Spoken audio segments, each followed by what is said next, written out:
Tonight, I'm going to continue with what we started actually 3 weeks ago, because the last 2 weeks I wasn't here.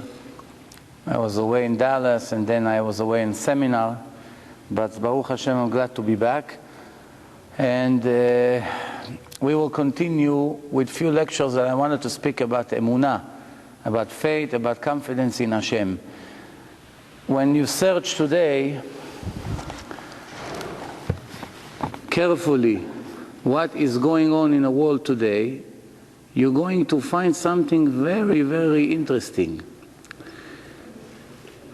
Almost in every problem that the people have today in the world, if you're going to dig to search for the source of the problem, for the root of the problem, it's always going to come down to the same root, always. One problem, not two, one. Always the same problem. Who knows what it is? Of course, the subject that we have to speak about tonight. Lack of faith in God. No faith, no emunah whatsoever. What do I mean by that? I'll make a test with you. Any problem that a person has in life, you can throw it, and I'm going to show you that it's a problem of emunah. Depression, you should know that since 1960 until today, 47 years, the number of the depressed people in the world grew 10 times more. Which means we have today, in less than 50 years later, we have more than 10 times more depressed people. If it's going to continue to grow like this, that means in another 50 years we're going to have 100 times more. Which means eventually almost every person in the world will be depressed. Now when I say depression, it could be a month depression, it could be a year, it could be years. Sometimes people get into depression, they never come out of it. What's the source of problems? Agony, pain, jealousy, sadness, anger, stealing, pride. Everything connects to the same thing. Lack of confidence in Hashem. All the marriage problems, almost all of them, is because of no emunah in Hashem. If people have emunah in Hashem, they know everything that happened for good, and Hashem send them the test, they will never bother with terminating the relationship. Whether his wife is nice to him, whether she's not so nice, he will take it as a part of the test that he has to pass in this life. Not only he wouldn't be upset, he will be very happy that now Hashem put him in this test, he has to pass the test. Bottom line, to make long story short, if we take a person 70 years old, that worked all his life very, very hard, and he will agree now when he's 70 years old, you will come to him and give him a glass with medicine and say, Mister, we know you've been very successful in your businesses, we know you've been very wealthy, you have, let's say, about $100 million in your account. We're offering you the magic, the wonder, the magic medicine. What is it?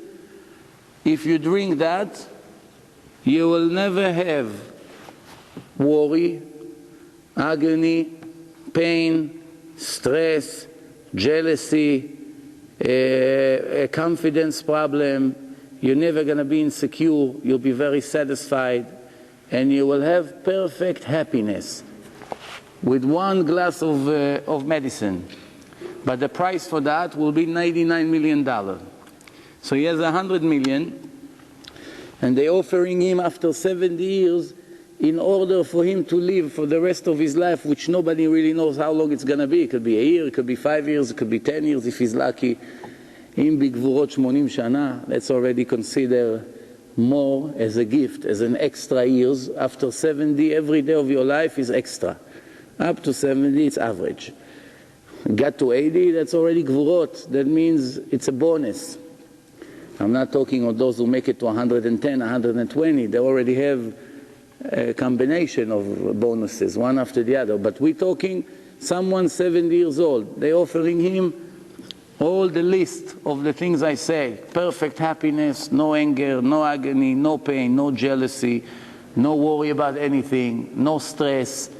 Bottom line, peace of mind. 100% peace of mind. Happiness. This is what everyone searched for all their life. For $99 million. The answer would be, of course. What life worth without happiness, without peace of mind? Most people are going out of their mind from their lifestyle. So the point is like this. We have in our Torah a shortcut.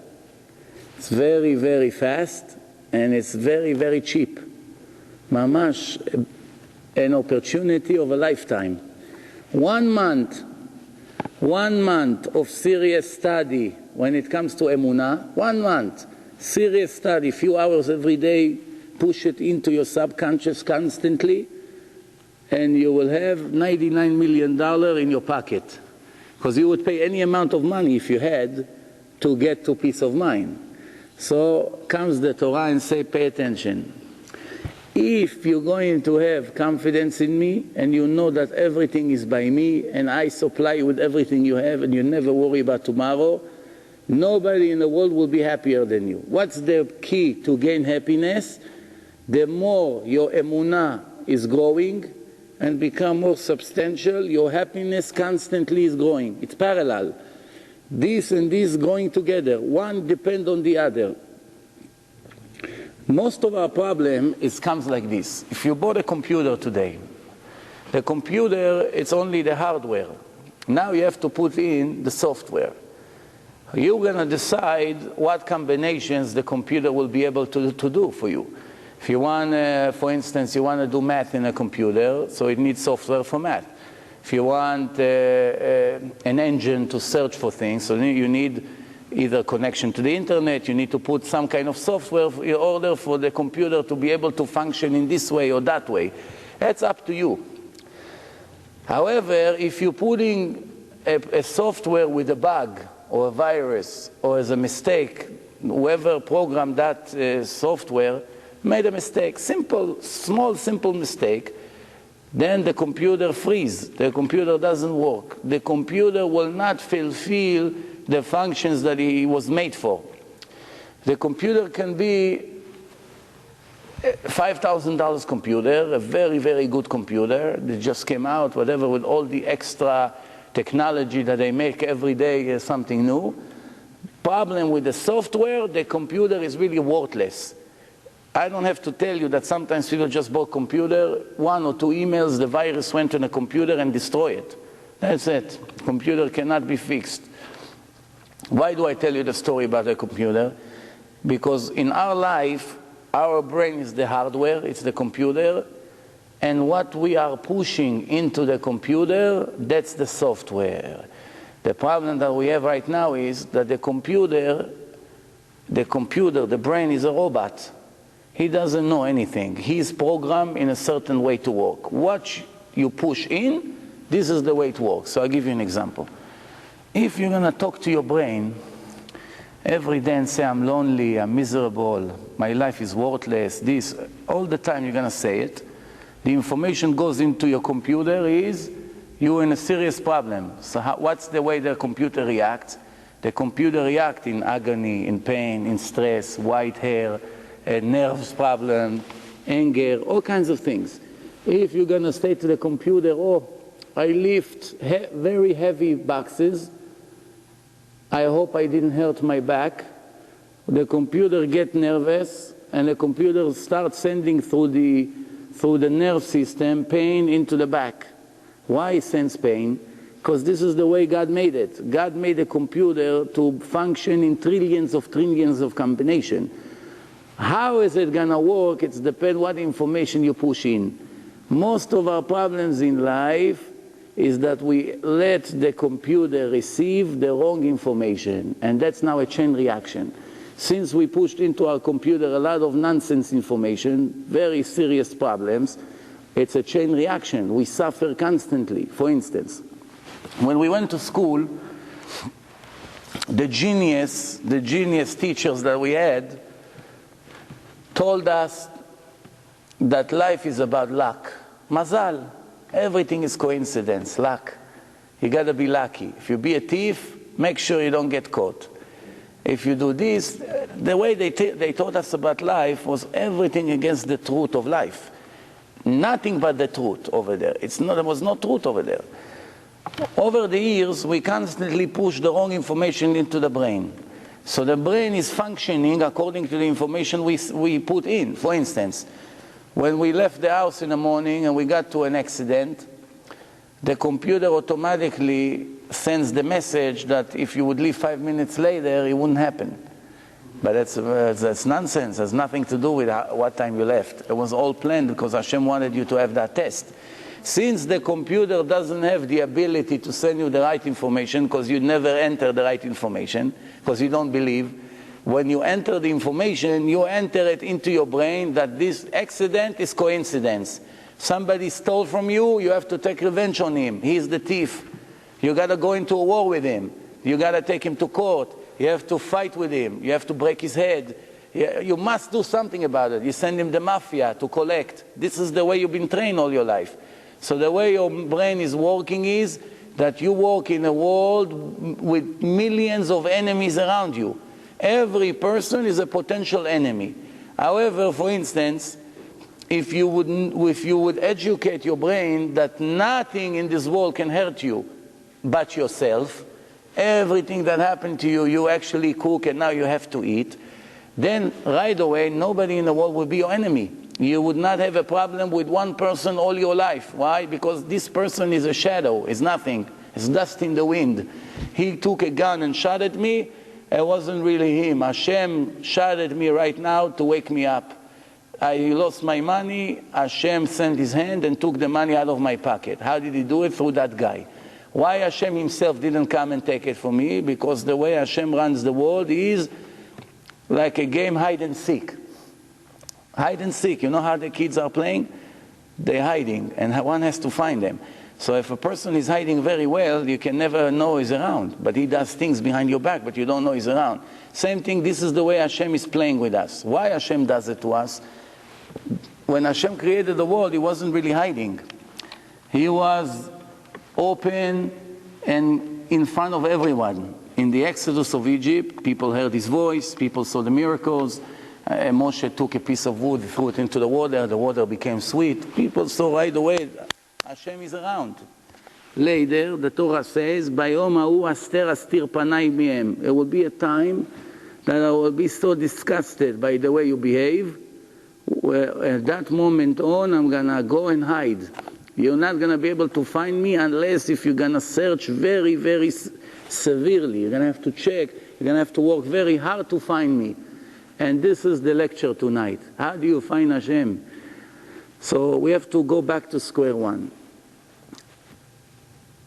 First of all, when we ask about the purpose of the creation, why did Hashem create this world? It's a very complicated question. Thousands of pages were written about that, and until this moment it's not 100% clear. But the little that we know is one of the most important things that we must know. Without it, we have no point to live.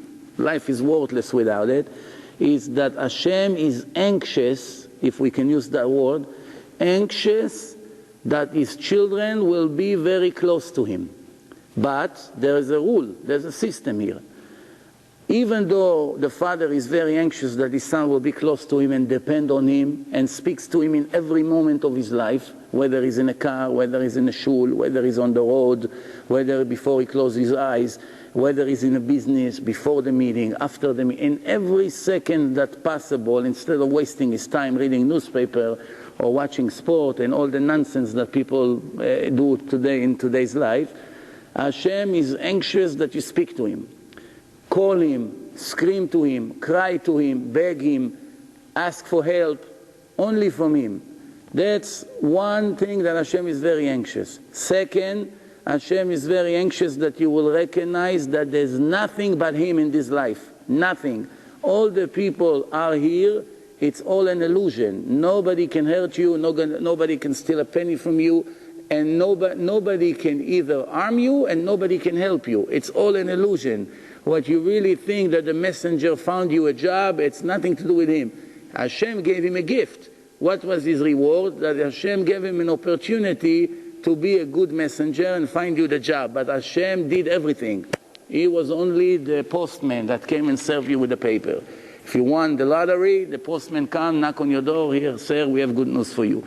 If God forbid you have a tragedy, the postman knock on your door, he serve you the paper. In either way, he does not deserve too much of a credit.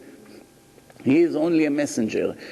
The problem that we have today, that we think that the messenger does 90-95% and Hashem does 5%. It should be the other way around. It should be 99.9% we understand that Hashem does everything. The messenger does one drop. One drop. And therefore, if we understand that Hashem does everything, we won't waste too much time on a messenger. We won't be extra nice to him. We won't pretend. We won't beg him. We won't call him 10 times and beg him and leave messages. If he gave you a check that bounced, you would call once, and if you see play games, you will never call again. Why? Because you know he has nothing. He's just a puppet. There's nothing here. Hashem bounced my check. I have nothing to do with this idiot. Don't beg him. Same thing with the policeman on the road. You will never beg him, don't give me the ticket, please. I'm going to have points. My insurance will go up. Everything in our life will be different. The truth is that if people would live with confidence in this world, the world will be a very sweet place to be in. Rule number one, you will not have poor people.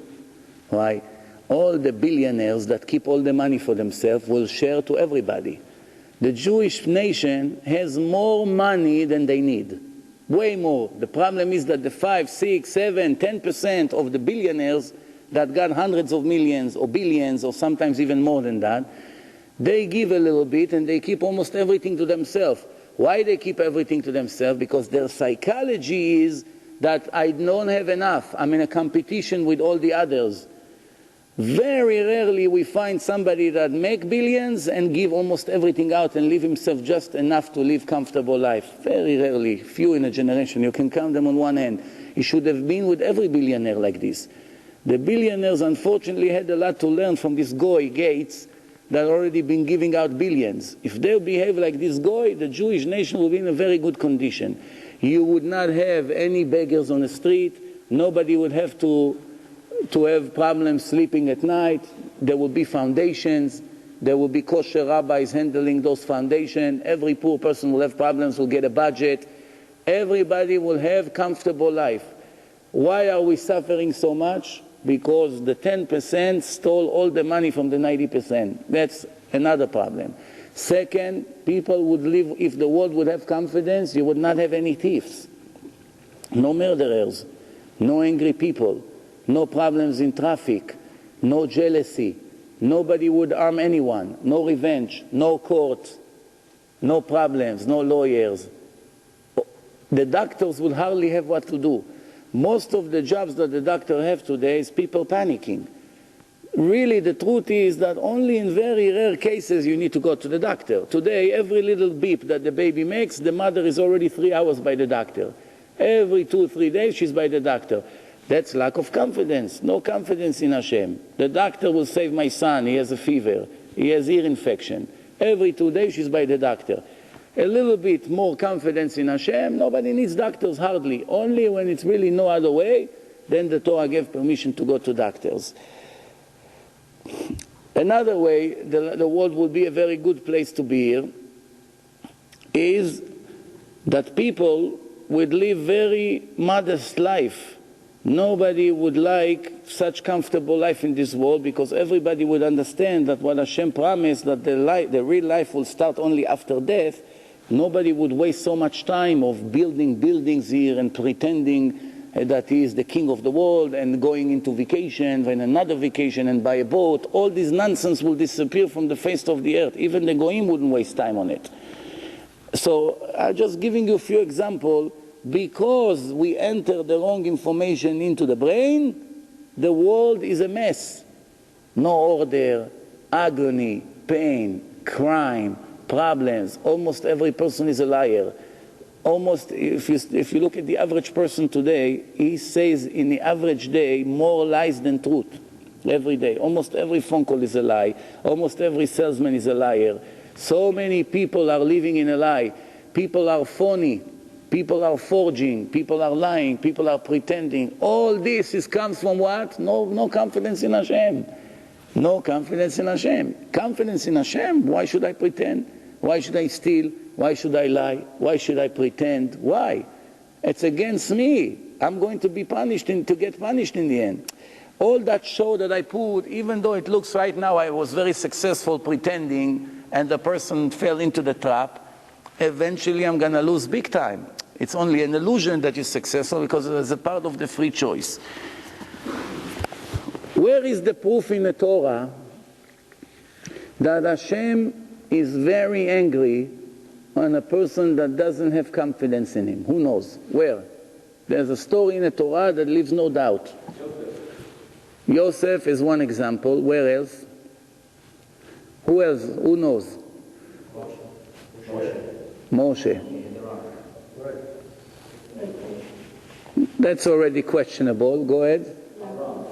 Yaakov, it's another example. Avraham, it's another example. But there's a best example. I want to ask you a question. A person that works and put aside money for saving. He has a saving plan, IRA, whatever you want to call it. A person that saves money, he does a positive thing or negative things? Pretending the future of his children. What do you think? A person makes $10,000 a month, it costs him $7,000 to live.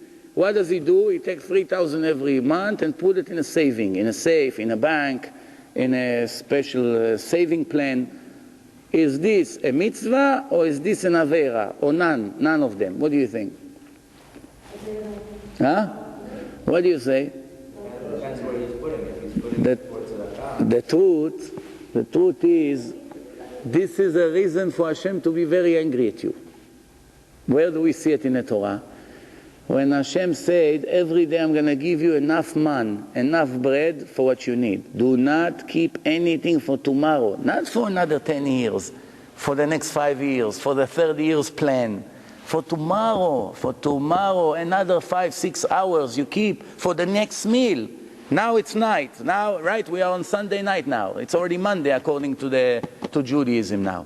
So now, if 5 hours ago, before the sunset, 3 hours ago, we had enough man, we have leftover, we wanted to eat dinner. So we put a little bit, we put a quarter pound of man for tomorrow breakfast. You know what happened? You come in the morning, it was full of warm and green mold. What do you call it? Mold. Why? What's the problem? What's the crime? A person leaves a little bit for tomorrow. Hashem say no. By doing such a thing, you show that you have no faith in me. That you think I'm a liar. That what I promise is not the truth. It's a big thing. Now tell me please. It sounds that I'm maybe not normal, but that's in the Torah. You cannot argue with that. There's such examples in the Torah that when a person always worries about the future, he is automatically very far away from Hashem. And now what happened as results of that? As results that the person is worried what's going to be tomorrow, and we all worry, let's not lie, but one worry more than the other. Some people worry more, some people less. Some people cannot leave their cigarettes and they're shaking all day because they worry how are they going to pay the mortgage in 2 weeks. And some people say, well, Hashem Yazor. They begin to pray to Hashem and the miracles happen. But the point is like this. Not to have a worry, your life is mamash heaven already here, before you even go to the next world. If you don't have anything to worry about, and you know whatever happened, I'm not going to kill myself. What does it mean? I have money to pay the mortgage, beautiful. I don't have, what's going to happen? They're going to put me in the street? Very good. Why very good? Because Hashem wanted it. If Hashem didn't want it, He would not let me go on the street. Since now I'm in the street in the freezing weather, Hashem wants me in this situation. Hashem wants me in this situation. Hashem promised in the Torah that in any given moment you're always going to get the best. What's best for you. However, we have a problem here. I want to ask you a question. A person that has an open heart surgery and he loses 6 months of work and he go bankrupt. And when he gets out of the hospital, he can hardly move, he cannot find a job, he has about $100,000 money that he owes people, and comes the rabbi to his house and say, hey, I want to tell you, this is the best thing that could happen to you. I'm mamash jealous with you. So the guy would say, listen, if you came to make jokes at me, I'm not interested. But the truth is the rabbi really didn't lie. Why? Because he only told him what Hashem says in the Torah, that Hashem, Kol man de'avid rachmana latav avid. Everything that you get from Hashem, whether you like it, whether you understand, whether you don't understand, whether you don't like it, it's the best thing that could have happened to you at that second. On that moment, on that hour, nothing in the entire world could have been better for you. You cry, you upset, you sit on the floor, you have no energy to get up in the morning. Why? Because your life looks black, clouds around you, you don't see the light in the end of the tunnel. At this moment, nothing could have been better for you.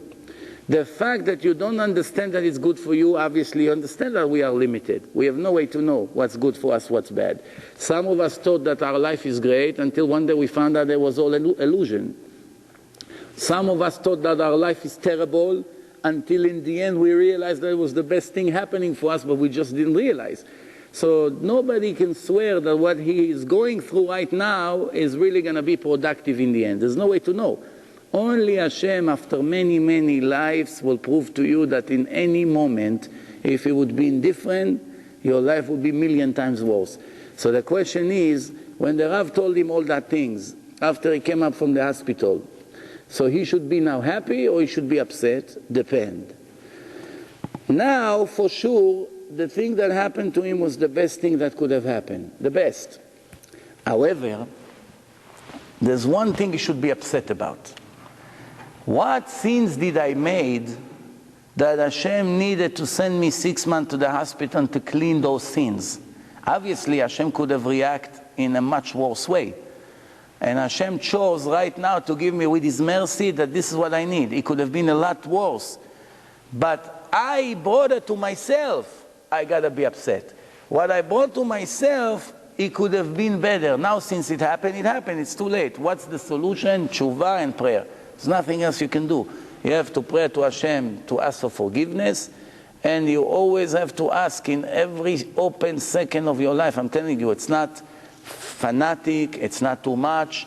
It's the minimum that a person that wants to be righteous has to do every day. Talk to Hashem hours every day. On traffic, you're an hour on traffic, you know how many psalms of Tehillim you could have said in that hour? You don't have Tehillim, you speak to Hashem in your own language. Why do you worry? You're alone in a car, nobody listens. Don't worry, you don't have a tape under the chair. You listen, you talk to Hashem, you go on a bed, before you go to sleep, you say Shema Yisrael, you have about 5-6 minutes until you fall asleep. It's a great opportunity. You're on the way, you're on the bus, anywhere you are, in any opportunity, you know how life becomes better. Because right now, you are connected. You are connected to the Master of the Universe. If you don't talk to Him, you already have a big problem. Now, some things in life needs little prayers, some things needs a lot of prayer. There are certain things in life, you pray 1 hour, you get it. Some things in life you need to pray 50 hours.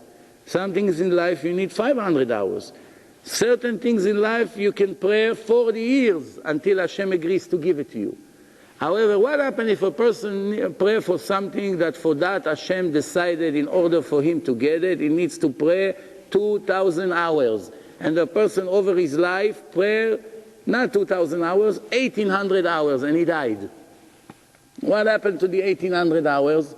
Each word is a huge reward. To lose, there's no way to lose. No matter whether you got it, whether you didn't get it, the actual prayer is a mitzvah from the Torah. You open up the Rambam, there's a mitzvah to every Jew at least once a day to have a private conversation with his Creator. If one day passed and he did not pray, he violated the rules like not putting tefillin. Same thing. The text in a Siddur, it's all from Rabbanan. But the obligation to pray at least once a day, every Jew, female, male, everybody has this obligation to speak to Hashem. You don't have Siddur, you speak to him in your own language. You in jail, you don't have Siddur, even there you can speak to him in your own language. No matter where you are, whether you have Siddur, whether you don't have Siddur, you always can earn trillions just by talking. You're on the road, you walk on Shabbat. Somebody invited you, it's 20 minutes walk. Most people in the world, what do? Walk, looking around, looking at stores, listening to the cars, smelling the smoke of all the buses. There's another way. This person walked 20 minutes and he walked 20 minutes. He walked 20 minutes, he said Tehillim all the way. Every step he made, he was earning mitzvot every step. You don't know Tehillim? I assure you, you know. You pray every day. Almost all the prayer is parts from Tehillim. You don't need, you can say the same Mizmor 50 times. Shir LaMa'alot everybody knows, right? You don't know anything else, you say Shir LaMa'alot 50 times. Huge reward. Walking and earning at the same time. You never thought of it. You walk, what do? Nothing. Speak to your friends, walking around, looking around, half sleeping. You walk on the way to shul, you can say Mizmorim. No matter what you say, you can earn non-stop. The actual mitzvah of being close to Hashem, it's affecting your life tremendously. But it gets even better. There's a big question, how confidence affects our life. I already mentioned that it saves us from pain, it saves us from agony, it saves us from heart attack, it saves us from so many sicknesses, it saves us from anger, it saves us from depression, it saves us from have to be a liar, it saves us from arguments, from fights, for all kinds of problems. It can save us right away.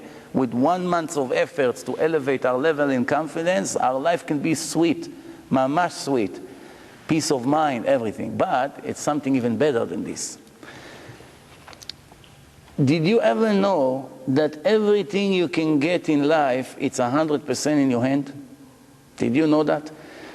People happen to think, listen, I want ABC, and Hashem want DEF. רבות מחשבות בלב איש ועצת השם תקום. There's many thoughts in the mind of a person, David HaMelech right, but always the advice of Hashem will go through in the end. However, we should know one thing. According to the level of the confidence that you have, this is how fast you're going to get what you want. Even if you're not so righteous, just the fact that your confidence in Hashem, that Hashem will not let you down and He's going to listen to what you speak and He's going to give you what you want.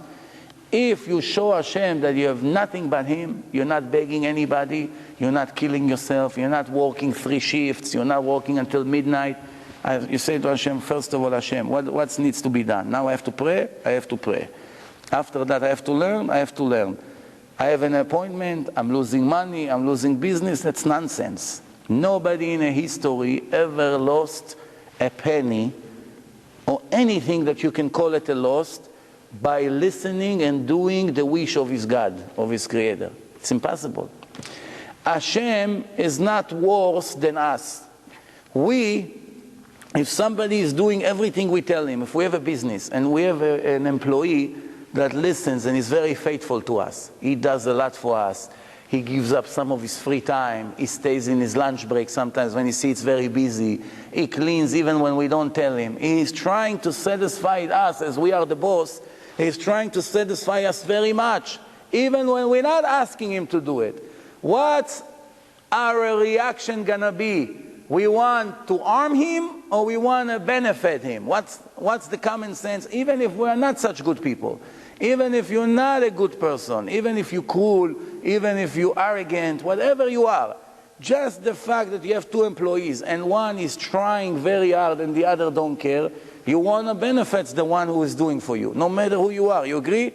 Even if you're goy, even if you're criminal. This is the minimum of the reaction that we should have. Are we going to think that Hashem is worse than us? We are so far from being perfect, we're going to react measure for measure.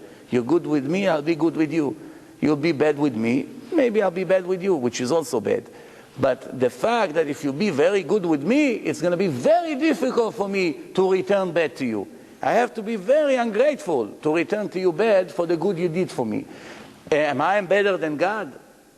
Common sense. I'm not talking about the promises in the Torah hundreds of times that Hashem will reward all his followers 100% without leaving a drop out. Everybody gets in the end what he deserves. I'm not talking about the promises. I'm just talking common sense without Torah. A person just born today never heard of the Torah. He knows he has a creator because he sees the world. He knows somebody is running the show here. It's obvious.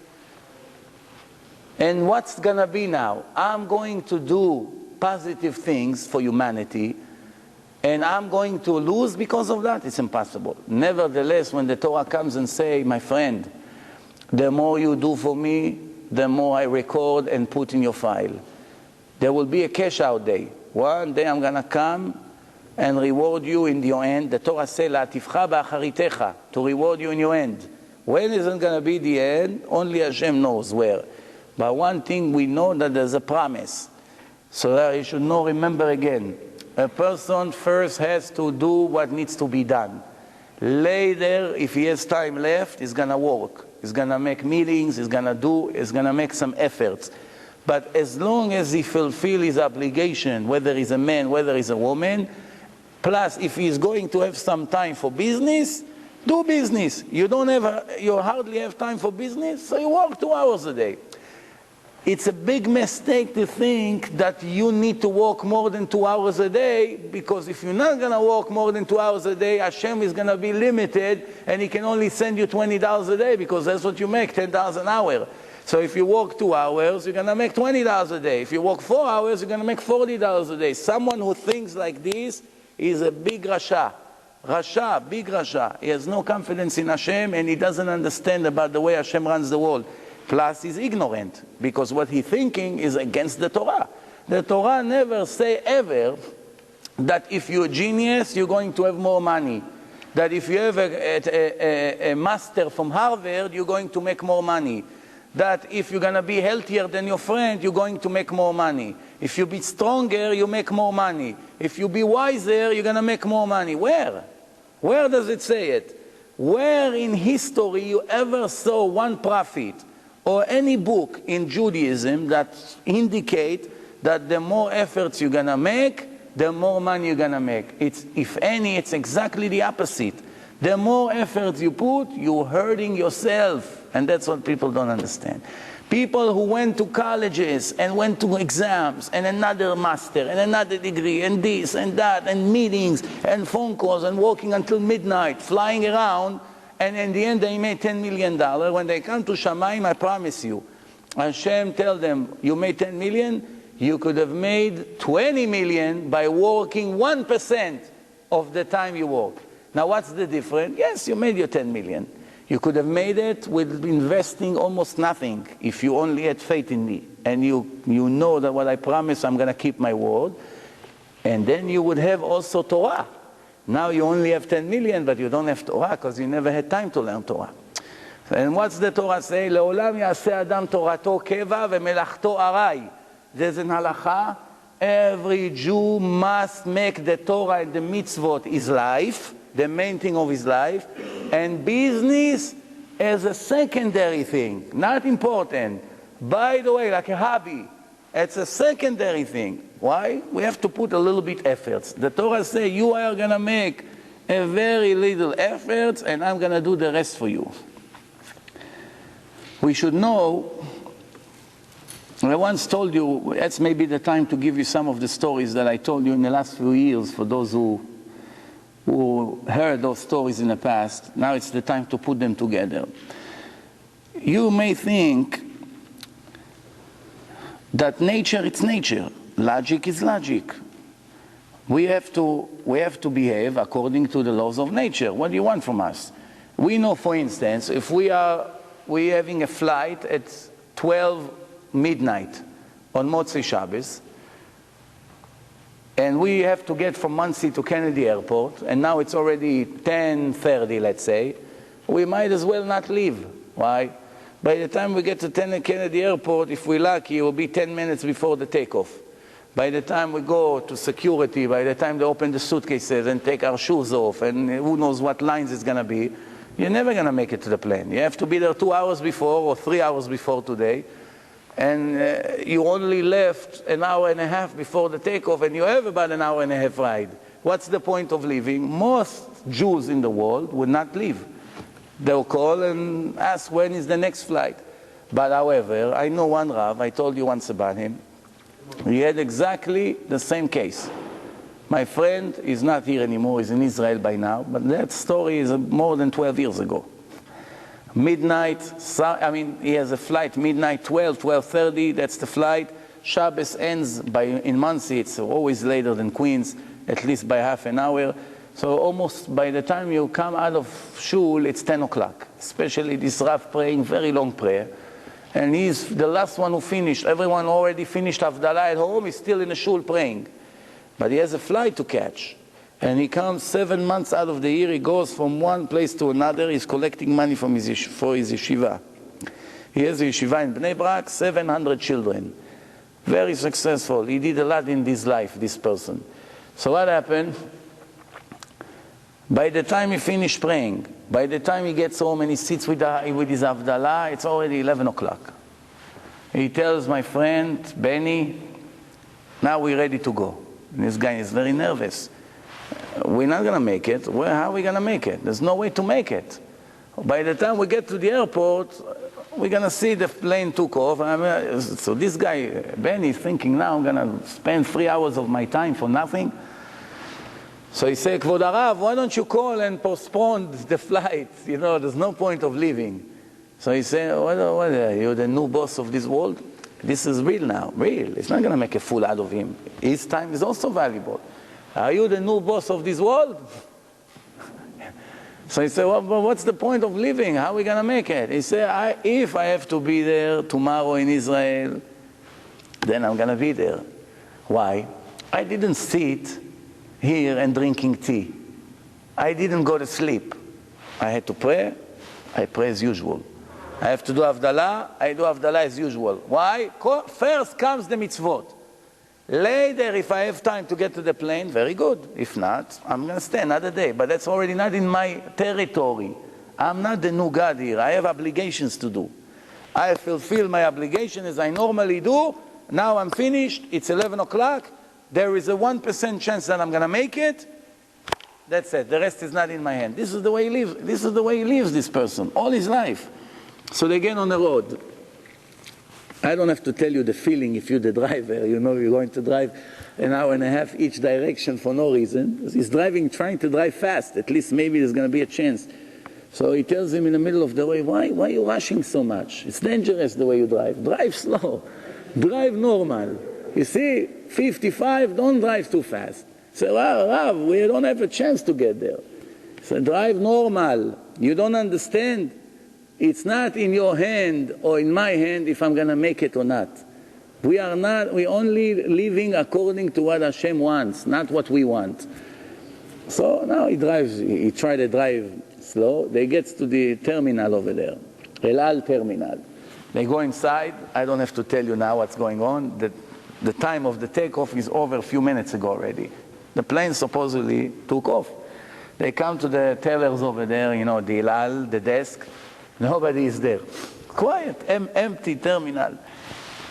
So my friend is standing watching his car that he won't get a ticket, and he sees, now should I drive? If I drive, how is he going to come back to Muncie? So I got to watch to see what's going on. So he's standing 1 foot inside, 1 foot on the street. And he sees that he's standing over there by the teller. He's not screaming. He's not calling anyone. He stands like this. Mamash, this is the story. He's telling me how it is. He stands like this and waits. So he gets very nervous now. He says, what's going on here? He runs inside. He goes, excuse me, anybody here? Then the lady comes out. It's written in the Torah, Melechet tzadikim naaset bidei acherim. If you're righteous, you don't have to make a beep. Everything will be done for you by servants. They're going to do the job for you. You'll see, I'll give you a few stories. You'll see how it proves it. So he screams. One lady comes out. Yes, can we help you? He said, yeah, he has a flight to Israel. He said, what do you mean, the flight? The plane took off already. What, now you arrive? Yes, we're religious, we come from Muncie. So she said, why you made a flight on Saturday night? It wasn't smart to do it if you couldn't make it. He said, listen, don't tell me now this. I'm only the driver. So it's over, should we go? He said, oh, let me double check. She goes inside, she brings another manager. He comes with a walkie-talkie. Yes, what can we help you? Yeah, he's for the flight. Hold on, let me see. He calls somebody, they speak. He said, yeah, you're lucky. The plane is standing on a track. There's other planes taking off, so there's a delay. The plane is standing there, ready to take off. So she said to the guy, but we gave his seat to the standby. So he says, he's standing all that time, he's not trying anything. Hey, maybe you push me anyway, I must be there, I have a wedding, I have a funeral. No lies, no nothing. He just stand there and wait. So in the end, they say, okay, let us see what we can do. Let's see what we can do. They call up something, the car comes in, they say, okay, sir, we're going to put you in business class, first class. Why? They give his place to somebody else. Now they're going to put him in first class. So they take him with the car, they bring the stairs with the car, you know, everything for him. They open up the plane. It's unbelievable. So this guy said, I've never seen in my life such a thing. And they put him in first class, and his suitcases are the first one who comes out. You know how it is. The last one who gets on a plane, his suitcases comes first. This is the story of this boy. He got on a plane, he gets to Israel. He gets on a plane, he gets to Israel. Another example, there was one time a story in a yeshiva. The Rav said to his student, we know that we have to trust Hashem to feed us. He feeds the bugs, he feeds the elephants, he feeds the Indian that bow down to Buddha. A minute later, Hashem is very angry at them for what they do. But a minute later, he supplied them with their steak and French fries. Who sent it to them? Hashem. Why send it to them? He's angry at what they just did. They bow down to idols. They asked for the parnasah for that statue. And Hashem is very angry, as the Torah says, and he supplies them with their food. Right? Kal vachomer to the Jews. So the Rav says, we're going to go today to the forest, and we'll see how we're going to manage without the cook, without the kitchen in yeshiva. If we're going to get food over there, if you have faith in Hashem, you're going to get your food. They get to the forest. Breakfast did not show up. Lunch did not come. It's already 4 in the afternoon. One student tells his friends, listen, this rabbi is old-fashioned. He's old-fashioned.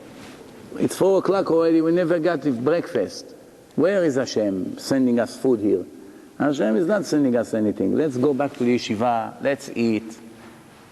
We worry about ourselves. If we're going to depend on him, we'll starve here. Slowly, slowly, they snuck out and they got back to the yeshiva. They ate very well in the yeshiva. Now the guy told his friend, "Ve'ahavta l'racha kamocha." What about our friends? They're starving over there. Let's take the food with us. You bring the bread, I'll bring the pot, and let's bring food over there. So they came slowly. They put the food behind the Rav. The Rav was speaking to the student. They came behind him through the trees. They put it on the side. Slowly, slowly they went. They sat. After a few minutes, one guy got up and said, "Rabbi, you were right. Hashem sent us from Shamayim food. It's even hot. Look, steam comes out. Bread, everything." So the Rav was very happy. He started to dance. Hashem, you never let us down. Always, always you're there for us. And everybody's laughing. Nice show. A few days later, Friday, they speak. The Rav speaks about the parasha before Shabbat. The Rav said, I know there are 2 clowns here. They think they're smart. They went behind my back to the yeshiva to eat. Even though I said that if you're smart, you're going to stick to the Torah, you trust Hashem, and somehow the food will get right into your mouth. You don't have to put any efforts. You have to fulfill your obligation. The rest is not in your hand. We came to the forest, and they went and ate. They just don't know one thing.